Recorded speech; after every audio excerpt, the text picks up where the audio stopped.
বন্ধুরা, পশ্চিমবঙ্গের রাজনীতিতে যদি বড় পরিবর্তন আসে, যদি রাজ্য সরকার বদল হয়, তাহলে কি পশ্চিমবঙ্গে শুরু হতে চলেছে কেন্দ্রের বড় স্বাস্থ্য প্রকল্প আয়ুষ্মান ভারত ডিজিটাল মিশন? অনেকে এখন একই এই প্রশ্ন করছেন, বিশেষ করে ভোটের ফলাফল নিয়ে আলোচনা যত বাড়ছে ততই মানুষ জানতে চাইছে। বাংলার সাধারণ মানুষ কি এবার 5 লক্ষ টাকার স্বাস্থ্য সুবিধা পাবে? ডিজিটাল হেলথ আইডি কি সবার জন্য বাধ্যতামূলক হবে? সরকারি হাসপাতালের পাশাপাশি কি বেসরকারি হাসপাতালের সুবিধা মিলবে? আজকের এই ভিডিওতে আমরা ধীরে ধীরে পুরো বিষয়টা সহজভাবে বুঝবো। ভিডিওর শেষ পর্যন্ত থাকুন, কারণ শেষের দিকে আমি বলবো এই প্রকল্প চালু হলে সাধারণ মানুষের সবচেয়ে বড় লাভ কোথায় হতে পারে আর কারা সবচেয়ে বেশি সুবিধা হতে পারবে। চলুন শুরু করা যাক। বাংলায় কেন এই আলোচনা শুরু হয়েছে? বন্ধুরা, গত কয়েক বছর ধরে কেন্দ্র সরকারের বহু প্রকল্প নিয়ে পশ্চিমবঙ্গের রাজনৈতিক টানাপোড়েন দেখা গেছে। অনেক প্রশ্ন রাজ্যে পুরোপুরি চালু হয়েছে, আবার কিছু প্রশ্ন প্রকল্প নিয়ে মতবিরোধও হয়েছে। এর মধ্যে সবচেয়ে বেশি আলোচনা এসেছে আয়ুষ্মান ভারত প্রকল্প।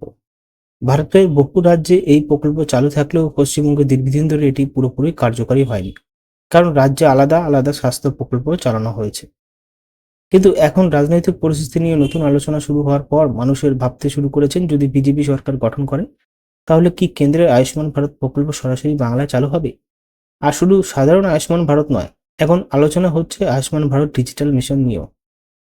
এই ডিজিটাল মিশনের মাধ্যমে স্বাস্থ্য পরিষেবাকে পুরোপুরি ডিজিটাল করার পরিকল্পনা রয়েছে, অর্থাৎ ভবিষ্যতে হাসপাতালের রিপোর্ট, প্রেসক্রিপশন, ডাক্তার দেখানো সবকিছু ডিজিটাল ভাবে সংরক্ষণ করা হতে পারে। এই কারণে এখন বাংলায় বহু মানুষ বিষয়টি নিয়ে আগ্রহ দেখাচ্ছেন। আসলে আয়ুষ্মান ভারতটা কি? প্রথমে সহজ ভাষায় বুঝে নিয়ে আয়ুষ্মান ভারত কি। আয়ুষ্মান ভারত হলো কেন্দ্র সরকারের একটি স্বাস্থ্য প্রকল্প। এই প্রকল্পের মাধ্যমে গরিব এবং নিম্ন আয়ের পরিবারগুলিকে স্বাস্থ্য বীমার সুবিধা দেওয়া হয়। অনেক ক্ষেত্রে বছরে 5 লক্ষ টাকা পর্যন্ত চিকিৎসা সুবিধা পাওয়া কথা বলা হয়। এই সুবিধা দেশের বিভিন্ন সরকারি তালিকাভুক্ত বেসরকারি হাসপাতাল ব্যবহার করা হয়, যায় ধরুন কারো বড় অপারেশন দরকার হলো অথবা দীর্ঘদিন হাসপাতালে ভর্তি থাকতে হলো, তখন চিকিৎসার খরচ অনেক পরিবারের পক্ষে বহন করা কঠিন হয়ে যায়। এই পরিস্থিতিতে এই ধরনের স্বাস্থ্য প্রকল্প সাধারণ মানুষের বড় সহায়তা হতে পারে। তবে এখানে একটা বিষয় মনে রাখতে হবে, কোন পরিবার এই সুবিধা পাবে সেটা নির্ভর করে সরকারি তালিকা ও যোগ্যতার উপর। সবাই স্বয়ংক্রিয়ভাবে এই সুবিধা পান না। এবার আসি ডিজিটাল মিশনের কথায়। আয়ুষ্মান ভারত ডিজিটাল মিশন বা এবিডিএম হলো একটি উদ্যোগ, যেখানে স্বাস্থ্য ব্যবস্থাকে ডিজিটাল প্ল্যাটফর্মের সঙ্গে যুক্ত করার চেষ্টা করা হচ্ছে।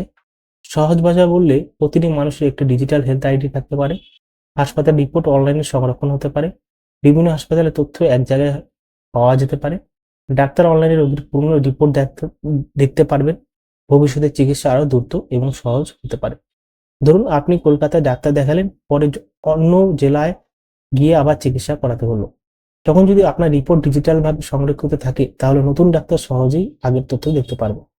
এতে সময় বাঁচতে পারে, কাগজপত্র হারানোর ঝামেলা কমতে পারে এবং চিকিৎসা আরো দ্রুত হতে পারে। এবার আসি সবচেয়ে গুরুত্বপূর্ণ আলোচনায়। অনেকের ধারণা, যদি পশ্চিমবঙ্গে বিজেপি সরকার আসে তাহলে কেন্দ্রের সঙ্গে সমন্বয় বাড়তে পারে এবং আয়ুষ্মান ভারত প্রকল্প দ্রুত চালু হতে পারে। কারণ বিজেপি বহুদিন ধরে দাবি করে এসেছে যে বাংলায় মানুষকে কেন্দ্রের স্বাস্থ্য প্রকল্পের সুবিধা দেওয়া উচিত। তাই রাজনৈতিক পরিবর্তন হলে এই প্রকল্পের বাস্তবায়নে গতি বাড়তে পারে বলে অনেকেই মনে করছে। তবে এখানে একটা গুরুত্বপূর্ণ বিষয় হলো, সরকার গঠন হলেই সবকিছু একদিনে চালু হয়ে যায় না। একটি বড় স্বাস্থ্য প্রকল্প কার্যকর করতে প্রশাসনিক প্রস্তুতি লাগে, যেমন হাসপাতালে তালিকাভুক্ত করা, ডিজিটাল সিস্টেম তৈরি করা, কারা সুবিধা পাবেন সেই তালিকা প্রস্তুত করা, স্বাস্থ্যকর্মীদের প্রশিক্ষণ, প্রযুক্তিগত অবকাঠামো তৈরি করা, এইসব কাজ ধাপে ধাপে করতে হয়। তাই যদি ভবিষ্যতের প্রকল্প চালু হয় তাহলে সেটি ধীরে ধীরে বাস্তবায়িত হতে পারে। পঞ্চম অংশ হলো সাধারণ মানুষের কি লাভ হতে পারে। এবার সবচেয়ে গুরুত্বপূর্ণ প্রশ্ন, সাধারণ মানুষের লাভ কোথায়? প্রথম বড় সুবিধা হতে পারে চিকিৎসার খরচ কমানো। আজকের দিনে অনেক পরিবার শুধুমাত্র চিকিৎসার খরচের জন্য ঋণের বোঝায় পড়ে যায়। বড় অপারেশন, আইসিইউ খরচ, ওষুধ সব মিলে কয়েক লক্ষ টাকা খরচ হয়ে যায়। এই পরিস্থিতিতে স্বাস্থ্য বীমার সুবিধা অনেকে পরিবারের জন্য বড় স্বস্তি হতে পারে। দ্বিতীয় বড় সুবিধা হতে পারে ডিজিটাল রেকর্ড। অনেক সময় প্রেসক্রিপশন হারিয়ে যায়, রিপোর্ট খুঁজে পাওয়া যায় না, কিন্তু ডিজিটাল সিস্টেম থাকলে মোবাইল বা অনলাইনের মাধ্যমে তথ্য দেখা যেতে পারে। তৃতীয় সুবিধা হতে পারে গ্রাম অঞ্চলের মানুষের জন্য। যদি টেলিমেডিসিন বা অনলাইনে স্বাস্থ্য পরিষেবা বাড়ে, তাহলে দূরের মানুষও শহরের চিকিৎসকদের সঙ্গে যোগাযোগ করতে পারবে। চতুর্থ সুবিধা হতে পারে সময় বাঁচানো। অনেকে সরকারি হাসপাতালে লাইনে দাঁড়িয়ে কাগজে জমা দিতে অনেক সময় লাগে, ডিজিটাল ব্যবস্থার মাধ্যমে কিছু কাজ দ্রুত হতে পারে। তবে শুধু সুবিধার কথাই নয়, মানুষের মধ্যে কিছু প্রশ্ন এবং উদ্বেগও রয়েছে।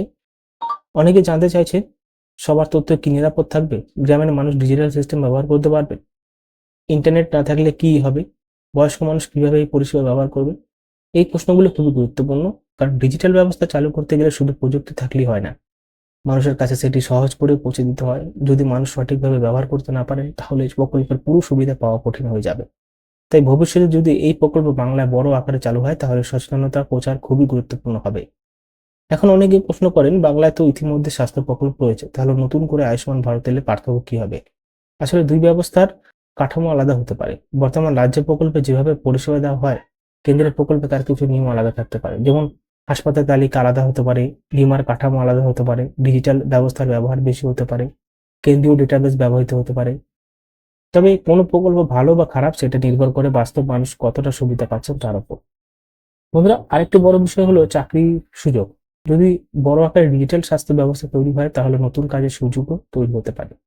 যেমন ডেটা এন্ট্রি অপারেটর, স্বাস্থ্য সহায়ক কর্মী, ডিজিটাল সাপোর্ট স্টাফ, হাসপাতালে আইটি বিভাগ, অনলাইন স্বাস্থ্য পরিষেবা পরিচালনা, এই সমস্ত। বিশেষ করে যারা কম্পিউটার জানেন তাদের জন্য নতুন সুযোগ তৈরি হতে পারে বলে অনেকেই মনে করছে। তবে চাকরি নিয়োগ কিভাবে হবে, কত পদ থাকবে, এই সব বিষয় ভবিষ্যতে সরকারি সিদ্ধান্তের উপর নির্ভর করবে। গ্রামের মানুষের জন্য এই প্রকল্প বিশেষ গুরুত্বপূর্ণ হতে পারে, কারণ গ্রামের বহু মানুষ এখনো বড় চিকিৎসার জন্য শহরে যেতে বাধ্য হন। অনেকের সময় তথ্য অভাবে সরকারি সুবিধা পান না। যদি ডিজিটাল স্বাস্থ্য ব্যবস্থা সঠিকভাবে চালু হয়, তাহলে গ্রামের মানুষ সহজে স্বাস্থ্য তথ্য পেতে পারেন, হাসপাতালের তথ্য জানতে পারেন, অনলাইনে অ্যাপয়েন্টমেন্ট করতে পারেন, স্বাস্থ্য রেকর্ড সংরক্ষণ করতে পারেন। তবে এর জন্য ইন্টারনেট ও ডিজিটাল শিক্ষার প্রসারও জরুরি। যে কোনো বড় রাজনৈতিক সিদ্ধান্তের মতো এই বিষয়টি ভিন্ন মতো থাকবে।